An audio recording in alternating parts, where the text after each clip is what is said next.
सवाल पूछ लूंगी, लेकिन अतुल लौंडे पाटिल भाई, आप भी इसी सोशल जस्टिस का नारा बुलंद करते हुए पहुंचे थे विधानसभा के चुनाव में, मध्य प्रदेश, राजस्थान, छत्तीसगढ़, और आएंगे तो देश में भी कराएंगे, पहला हस्ताक्षर होगा जातिगत जनगणना के पर्चे पर।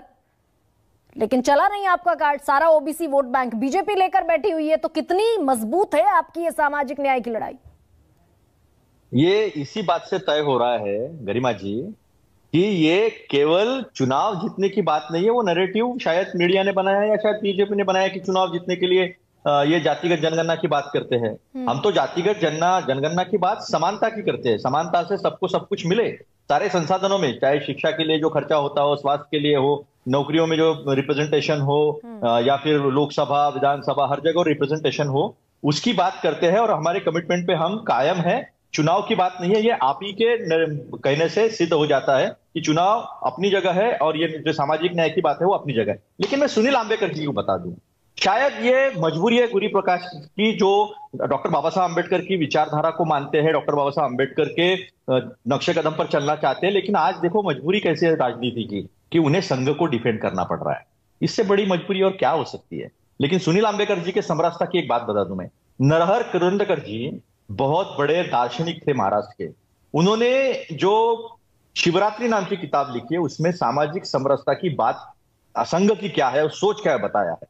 वो ये बताया है सामाजिक समरसता यानी आप जिस वर्ग में जन्म लिए हो, इसकी वजह यह है कि आपने पिछले पुण्य जन्म में जो कर्म किया था, तो अच्छा कर्म किया है तो आपको वरिष्ठ वर्ग में जन्म मिला है, और बुरे कर्म किया है तो नीचे के वर्ग में आपको जन्म मिला है। तो आपको इसी जन्म में, इसी वर्ग में रहकर अच्छा काम करना है ताकि अगले जन्म में अच्छा वर्ग मिले। ये इनकी समरसता है। अगर ये बात नहीं है तो फिर ये समानता शब्द का इस्तेमाल क्यों नहीं करते, ये सबसे पहली बात है। अब श्रीधर गाडगे जी की बात मैं बताता हूं।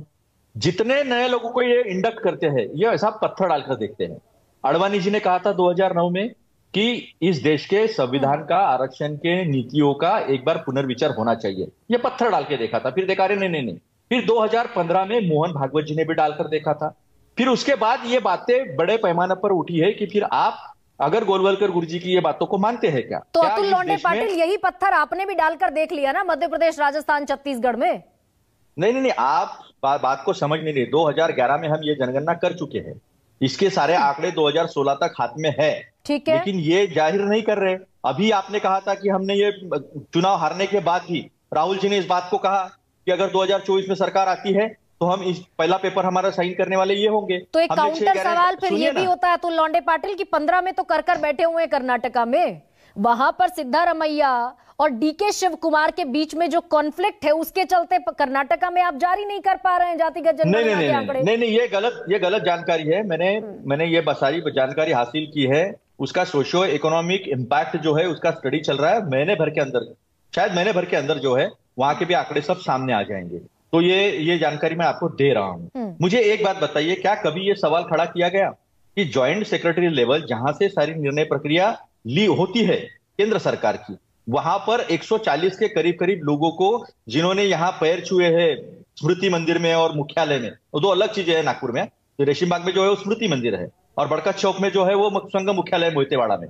तो वहां जो पैर छूकर गए उनको ज्वाइंट सेक्रेटरी मिला। कौन से बिना पर मिला उनको? क्या क्वालिफिकेशन है उनके? क्या यूपीएससी पास की है? क्या 16 साल तक उन्होंने कभी कलेक्ट्री किया, असिस्टेंट कलेक्टर किया, एसडीएम का एक्सपीरियंस लिया है? क्या सेक्रेटरी बने हैं कभी? डायरेक्ट ज्वाइंट सेक्रेटरी, जहां से निर्णय प्रक्रिया होती है और उसके ऊपर कोई सवाल खड़ा नहीं करता है। और जब संसाधनों के बंटवारे की बात आती है तो जात पात करते हैं। जात पात तो अभी गुरु प्रकाश ने की है। उन्होंने बताया इतने लोगों को हमने दिया। अरे अजीत जोगी कौन थे, जो पहला मुख्यमंत्री था छत्तीसगढ़ का? कौन है आज तक यूपी में सबसे ज्यादा अतुल लौंडे पाटिल, एक सेकंड, आपके पास भी मौका था तेलंगाना में। एक मिनट, आप तो मुख्यमंत्री गिन रहे थे विधानसभा चुनावों से पहले। एक सेकंड, विधानसभा चुनावों से पहले आप मुख्यमंत्री गिन रहे थे। आपके 3-4 में से 3 मुख्यमंत्री ओबीसी, इनके 10 में से 1 मुख्यमंत्री ओबीसी। आपके पास मौका था तेलंगाना में। अमित शाह ने कहा था तेलंगाना में जीते तो ओबीसी का मुख्यमंत्री बनाएंगे। आप एक बात मैं उसी बात पर आ रहा था गरिमा जी। ये रिप्रेजेंटेटिव सिंबलिज्म जो है उसमें हम नहीं जा रहे। एक व्यक्ति की बात है, एक व्यक्ति को हम शिक्षा में, सुनिए, स्वास्थ्य में, नौकरी में, पॉलिटिकल रिप्रेजेंटेशन की बात करते हैं। मैंने इनका सब बातें लाया। यूपी में यही इतने सालों से सत्ता में क्यों नहीं हुआ ये सब? बिहार में ये लोग इतने सालों से सत्ता में क्यों नहीं हुआ ये सब? मध्य प्रदेश में इतने सालों से सत्ता में क्यों नहीं हुआ ये सब? अभी छत्तीसगढ़ की बात बता रहे हैं, इन्हें पता ही नहीं है। पहला ही मुख्यमंत्री अजीत जोगी एसटी था। तो ये बातें जो करने का इनका सिंबलिज्म जो है, रिप्रेजेंटेटिव सिंबलिज्म, और उसके लेकर कहना सिंबॉलिक, ठीक है। यहाँ से मैं एक बात यहाँ से थोड़ा सा और आगे बढ़ते हैं। एक ही बात मैं कुछ ऐसे लोगों को खड़ा कर सकता हूं जिन्होंने ये कहा है। मोहन भागवत जी का एक ड्राइवर था, मुझे 3 दिन पहले मिला, वो कांग्रेस में शामिल हुआ है। वो कहता था कि उन्होंने मुझे घर में कभी पानी नहीं पिलाया और मुझे कभी अपने घर का खाना नहीं खिलाया, बाहर मुझे खाना खाना पड़ता था, इसलिए मैंने आरएसएस को छोड़ दिया। ये कहने वाले, ऐसे कहने वाले कई लोग, इन्होंने देखिए योगी जी जाकर लोगों के घर में खाना खाए तो 5 स्टार होटल में से खाना ले जाकर खाए हैं। तो ऐसे कई लोग हैं और ऐसी कई वास्तविकताएं जो है वो सामने आई हैं। ठीक तो है, लेकिन अतुल लॉन्डे पाटिल शिफ्ट आप भी हुए हैं और सियासत में इसी कन्वीनियंस के साथ, सियासत इसी कन्वीनियंस के साथ आगे बढ़ती है कि भाई 90 में आपका स्टैंड कुछ और था ओबीसी को लेकर, 23 में आपका स्टैंड कुछ और है। खैर, केसी त्यागी मेरे साथ, एक्सप्लेनेशन तो ले लो। नहीं, एक सेकंड, मैं लौटूंगी, इस सवाल का जवाब लूंगी मैं आपसे आकर।